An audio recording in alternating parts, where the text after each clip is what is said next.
नमस्ते, म सुमित्रा श्रेष्ठ र मेरो उमेर अहिले 43 वर्ष भयो।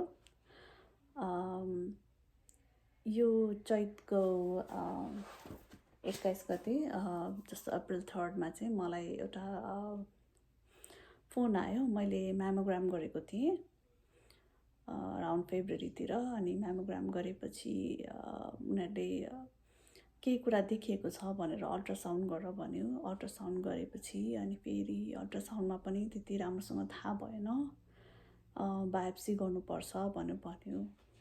अनि त्यसपछि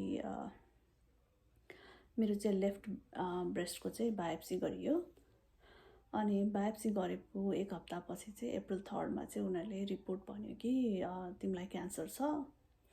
त्यो जुन चाहिँ हामीले देखेको कुरा हो त्यो चाहिँ क्यान्सरस छ। अब तिमी चाहिँ अन्कोलोजिस्टकोमा जानुपर्छ भनेर भन्यो। अनि अब मेरो क्यान्सर जर्नी चाहिँ त्यहाँबाट सुरु भयो। क्यान्सरको त्यो दिन जुन अप्रिल 3 थियो, त्यो दिन चाहिँ मेरो छोराको स्कुलमा पनि मल्टिकल्चरल नाइट भन्ने थियो। अनि हामी नेपालीहरूले अलिकति आफूले जे सक्छ गर्ने, आफ्नो कल्चर देखाउने भन्ने हामीले प्रयास गर्ने भन्ने सोचेका थियौँ। सो अब म पनि त्यसमा बिजी थिएँ त्यो दिनमा। अनि त्यसकै प्रिपरेसन गर्दा गर्दै चाहिँ फोन आएको थियो मलाई। अनि फोन आएपछि अलिअलि त अब नर्भस पनि भइयो, तर त्यो दिन चाहिँ त्यति हिट गरेन त्यो कुराले। किनभने त्यहाँ अर्को अब एउटा रेस्पोन्सिबिलिटी छ। त्यो दिनमा चाहिँ त्यो हामीले एउटा रेस्पोन्सिबिलिटी पुरा गर्नुपर्ने छ भन्ने कुरा चाहिँ क्यान्सरभन्दा माथि आयो त्यो दिन चाहिँ। त्यही भएर त्यो हिट गरेन। अनि अब त्यो कामसाम सबै सकेपछि चाहिँ अनि बल्ल ओके। अनि जुन मेरो प्राइमेरी केयर फिजिसियन हुन्छ यहाँ, त्यहाँबाट चाहिँ डक्टरको रेकमेन्डेसनहरू पठायो उनीहरूले।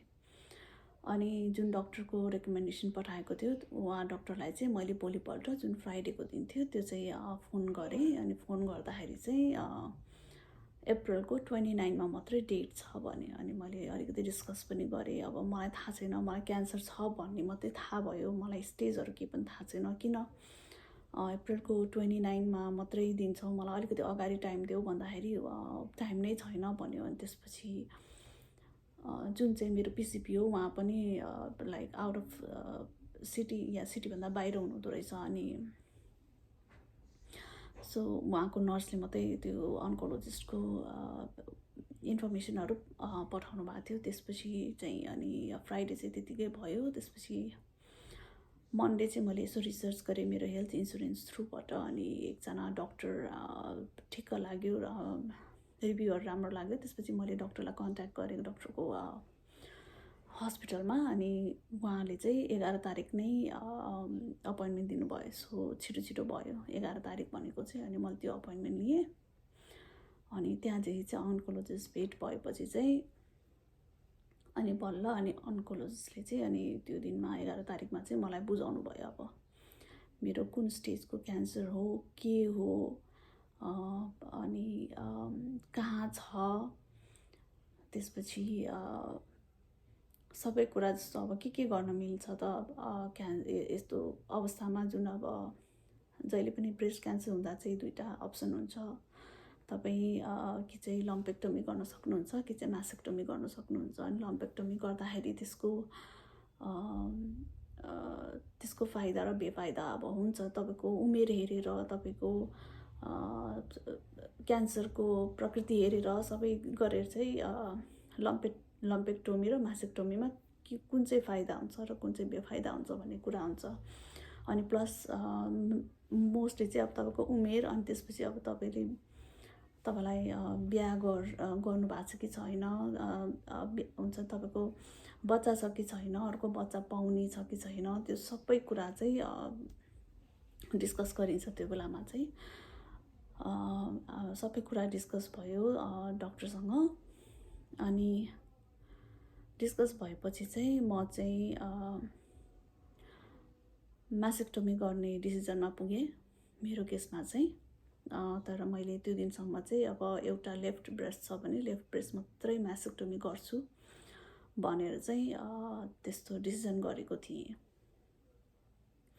अनि मेरो जुन क्यान्सरको प्रकार हो त्यो चाहिँ एउटा लम्प होइन, मेरो चाहिँ इट्स लाइक सल्ट ग्रेनहरू जस्तो हो, जुन चाहिँ डक्टल के भन्छ त्यसलाई, इन्भेसिभ डक्टल कार्सिनोमा भनिन्छ, जुन चाहिँ सुगर ग्रेनहरू जस्तो देखिन्छ सेल्सहरूमा। अनि त्यो चाहिँ अलि लाइक पहिला 13 mm जतिको परिसरमा थियो। अनि त्यति निकाल्दाखेरि पनि अराउन्ड 2 इन्च अथवा 2 इन्च to 3 इन्च ब्रेस्टको पार्ट चाहिँ निकाल्नुपर्ने नै हुन्थ्यो। लम्पेक्टोमी गरेको भए पनि, लम्पेक्टोमी भनेको चाहिँ ब्रेस्टको सर्टेन पार्ट मात्रै निकाल्ने हो भने मासेक्टोमी भनेको चाहिँ पुरै ब्रेस्ट नै निकाल्ने हो होइन, क्यान्सरको लागि। अनि अब तिनीहरूको आफ्नो छुट्टै फाइदा पनि छ, बेफाइदा पनि छ अभियसली। लम्पेक्टोमी गर्दाखेरि चाहिँ धेरै सो अब केमोथेरापी, रेडिएसन गर्नुपर्ने पनि हुनसक्छ, जहाँ चाहिँ मासेक्टोमी गर्दा चाहिँ नगर्नुपर्ने अवस्था चाहिँ धेरै हुन्छ। अनि त्यसैले लम्पेक्टोमीमै मासेक्टोमीमै अलिकति मासेक्टोमीतिरै झुकेँ म। मेरो लेफ्ट ब्रेस्ट भएकोले लेफ्टतिर फेरि हार्ड पनि हुन्छ। अनि रेडिएसन र केमोथेरापी धेरै राम्रो होइन त्यो पार्टको लागि।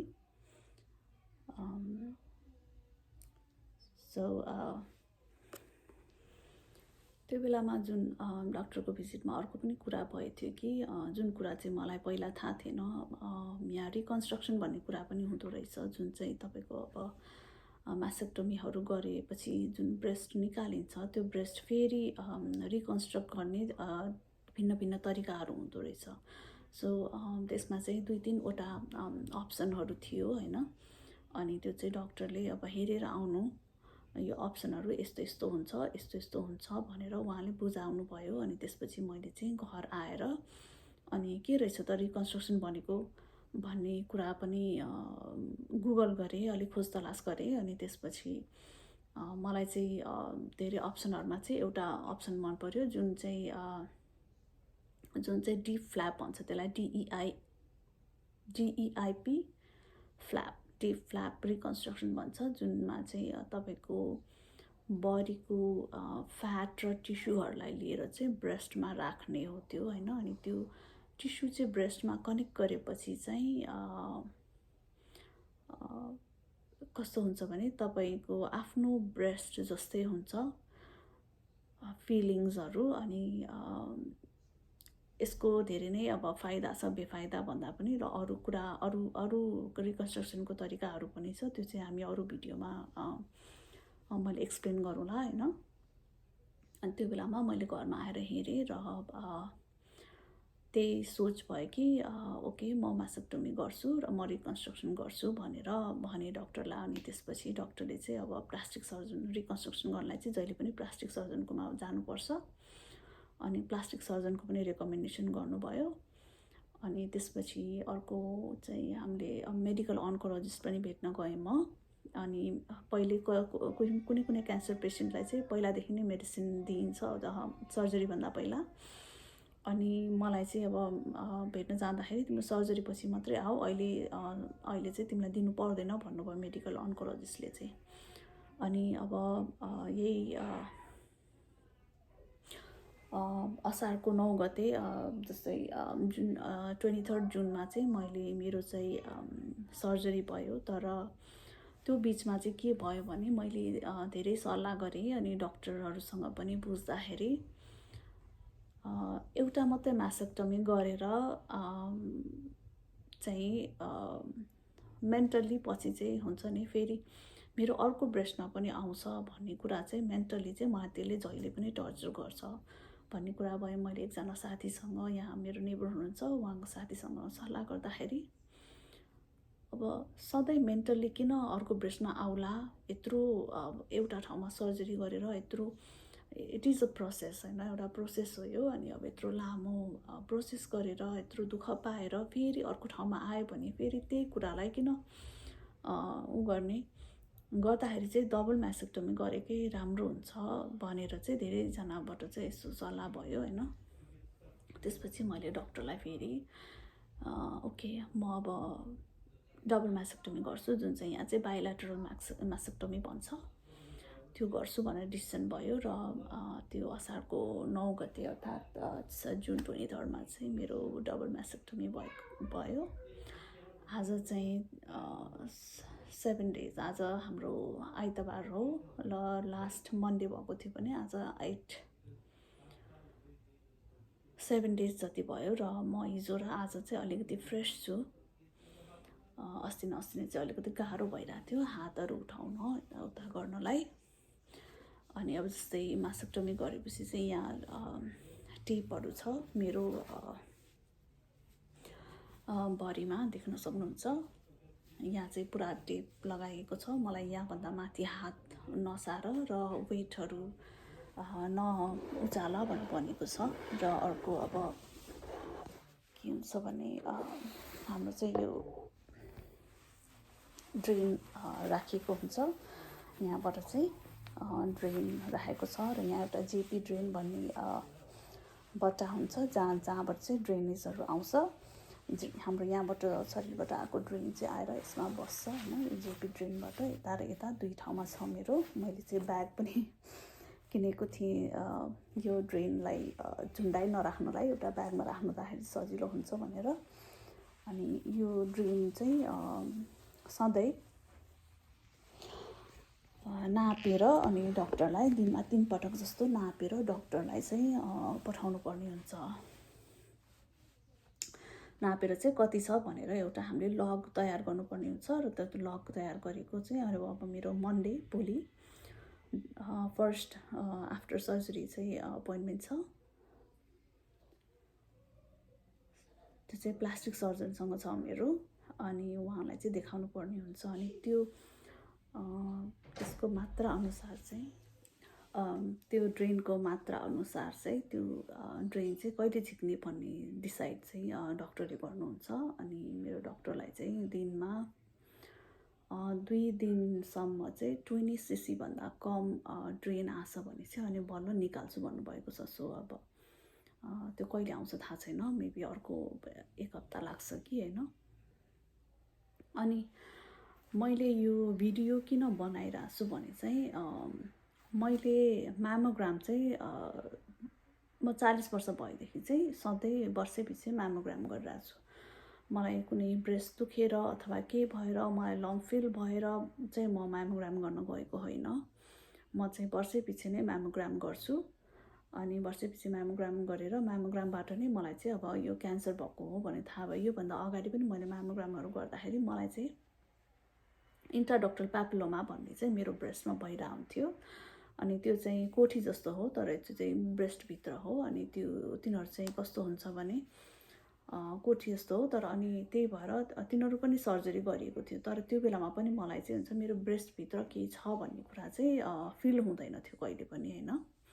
सो फिल भएर मात्रै म्यामोग्राम गर्न जाने, लम्प भएर अथवा केही डर लागेर दुखेर मात्रै म्यामोग्राम गर्न जाँदाखेरि मात्रै नभएर हामीले रेगुलर म्यामोग्राम गर्नुपर्छ।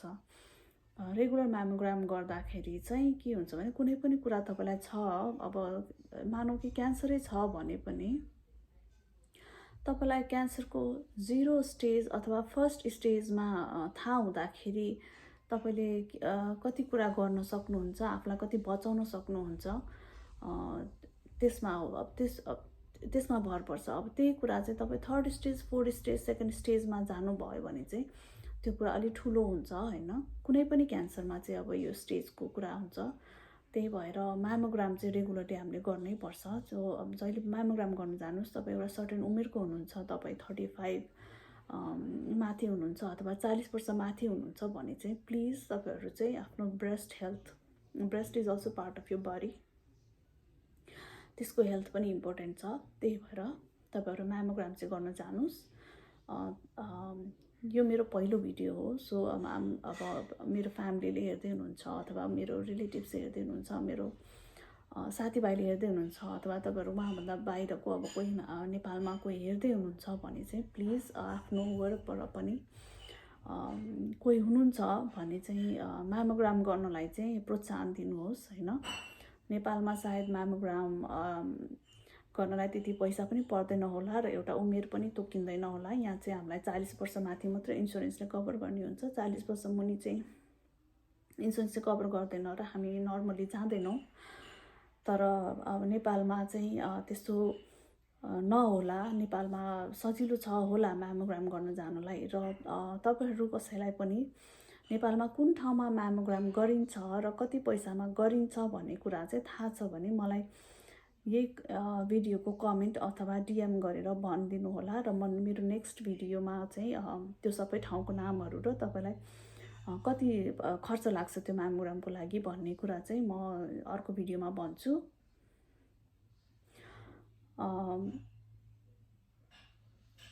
त्यसैले सो अब तपाईँहरूलाई म्यामोग्रामको कुनै पनि कुरा थाहा छ अथवा म्यामोग्राम कहाँ गरिन्छ, कति पैसामा गरिन्छ भन्ने कुरा, नेपालभरि कहाँ कहाँ गरिन्छ भन्ने कुरा थाहा छ भने चाहिँ प्लिज यो भिडियोमा तपाईँले कमेन्ट गरिदिँदा पनि हुन्छ र डिएम गरिदिँदा पनि हुन्छ र म नेक्स्ट भिडियो बनाउँदाखेरि चाहिँ म त्यो सबै ठाउँहरूको खर्च लाग्ने कुरा र ठाउँको नाम तपाईँहरू सबैलाई भन्छु। यो चाहिँ मेरो पहिलो भिडियो हो, त्यो मेरो भिडियो बनाउने एक्सपिरियन्स छैन, त्यही भएर आई डोन्ट नो अब अलि राम्रो भइरहेको छैन होला। अनि मैले यो क्याप किन लगाइरहेको छु भने अब हामीले नुहाउन पाउँदैन, नुहाउन नपाएको चाहिँ अब 7 डेज भयो भनौँ। अब सोमबार सर्जरीभन्दा अगाडि नुहाएर गएपछि त्यसपछि नुहाउनु दिँदैन अनि कपाल साह्रै नै फोर्छ, त्यही भएर क्याप लगाइरहेको छु। अनि यहाँ यसो हातमा मार्कहरू छ होइन, डक्टरले त्यो सर्जरी गर्दाखेरि कता कता मार्क बनाएको छ त्यो सबै। अनि मेरो रिकन्स्ट्रक्सन भइसकेको छैन, त्यो पछि हुनेवाला छ। पहिला चाहिँ उनीहरूले त्यो मेरो जुन चाहिँ मास्टेक्टोमी गरेर लगेको ब्रेस्टको पार्टहरू छ त्यो चाहिँ उनीहरूले मेक स्योर गर्छन् कि त्यो केमोथेरापी गर्नु नपर्ने अथवा रेडिएसन गर्नुपर्ने नपर्ने, केमोथेरापी गर्नुपर्ने नपर्ने त्यसमा भर पर्छ रिकन्स्ट्रक्सन चाहिँ सबै। त्यही भएर बाँकी चाहिँ अर्को भिडियोमा कुरा गरौँला। त यो भिडियोमा यही भन्न चाहन्छु कि प्लिज म्यामोग्राम गर्न जानुहोस्। हामी चाहिँ भनेर बस्ने बानी हुन्छ नेपालमा, परेपछि टर्छ भन्ने बानी हुन्छ, त्यस्तो हुँदैन। जहिले पनि अब क्यान्सर भनेको चाहिँ स्टेज अनुसार, तपाईँको केही पनि कुरा छ भने चाहिँ स्टेज अनुसार हुन्छ होइन। तपाईँले थोरै सानो स्टेजमा थाहा पाउनु भयो भने तपाईँको लाइफ नै डिफ्रेन्ट हुन्छ भने अब त्यही कुरा ठुलो स्टेजमा थाहा पाउँदाखेरि तपाईँको लाइफमा डिफ्रेन्ट कुरा हुन्छ। त्यसैले प्लिज म्यामोग्राम गर्नुहोस् र तपाईँलाई थाहा छ कहाँ म्यामोग्राम गरिन्छ, कति पैसामा गरिन्छ भने चाहिँ त्यो चाहिँ लेखिदिनुहोस् कमेन्टमा र म चाहिँ त्यही कुरा सबैलाई यहाँ सेयर गर्छु। र आजको लागि चाहिँ थ्याङ्क यू, धेरै धेरै धन्यवाद। मेरो स्टेटस यही छ, मेरो फ्यामिली, मेरो रिलेटिभ्सहरू हेरिराख्नु भएको छ भने, मेरो फ्रेन्ड्सहरूले हेरिराख्नु भएको छ भने चाहिँ this is what I have been through. अनि आज ठिक छु, 7 डेज भयो, त्यसैले this is my update. Thank you very much.